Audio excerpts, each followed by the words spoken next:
Kalau kita masih lagi beri peluang untuk diri kita, insyaAllah mesti ada jalan yang lain.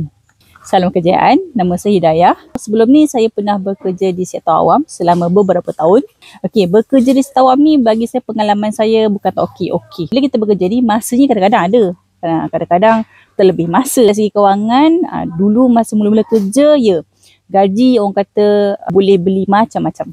Tapi bila dah kita terikat dengan hutang, bila bebanan makin lama makin bertambah, komitmen kita pun makin besar, so duit gaji kita ni tak cukup.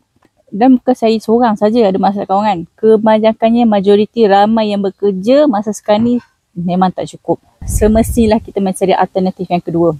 Memang banyak perkara yang saya pernah mencuba. Terutama sekali bila kita tengok kawan-kawan kita kan. Kita tengok mereka ni berniaga. Okey, ada yang buat 2-3 kerja satu masa. Ada yang buat macam-macam cara untuk buat tambah pendapatan tepi. Macam saya ni memang tak pernah ada pengalaman dalam perniagaan. Erti kata kawan-kawan saya ajak, saya ikut. Mereka ajak, saya ikut. Satu masa tu saya beli macam-macam dengan duit gaji tu. Tapi kesudahannya tak dapat apa-apa dan hasilnya sekadar cukup-cukup makan sajalah. So keperluan kita ni memang masih lagi tak cukup. Contoh hari ni kita bekerja. Gaji RM3,000 kan, RM4,000 lebih. Cuma bila kita ada hutang ni, hutang kita tu dah tolak lebih kurang dalam 80% daripada gaji kita. So baki tu kita nak bayar rumah lagi, untuk kereta, untuk anak-anak lagi kan. Maknanya memang tak boleh nak buat simpanan.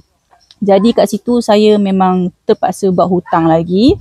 Setiap tahun buat overlap, naik gaji je overlap. Dengan hutang tu saya cuba jadikan modal untuk berniaga. Jual kain tudung, jual baju kurung, jual perfume, jual seluruh macam-macam yang saya jual. Sebab saya nak mencuba. Tapi korang bayangkan dalam masa mencuba tu pun tak nampak hasil. Dan dalam masa mencuba tu saya terkena dengan scam. Bila terkena dengan scam ni bukan sikit tapi terpaksa tambah lagi hutang. Kadang-kadang tebal malu Allah jugalah, betul. Saya percaya ramai yang ada keadaan macam saya juga. Dan seterusnya saya cuba lagi. Kebetulan masa tu PKP. Kita kan tak pergi mana-mana. Kita duduk kat rumah je kan. Saya ni orang yang suka mencuba. Mencuba sampailah saya terjumpa satu peluang ni dalam online. Kenal dengan hamba Allah ni dalam handphone saja, dalam WhatsApp. Saya cuma bertanya apa yang boleh buat untuk saya tambah pendapatan kedua lah, income tepi. Saya tengok dan saya baca tak faham pun sebenarnya. Tak faham langsung. Cuma saya tertariknya bila dia bagi tahu saya, dia nak ajarkan saya buat pendapatan RM5,000 seminggu. Saya cakap dengan diri saya, why not saya cuba. Memang betul, bila kita dah banyak kali gagal, kena scam lagi, kebanyakannya ramai yang putus asa. Tapi bagi saya, kalau kita masih lagi beri peluang untuk diri kita, insyaAllah mesti ada jalan yang lain.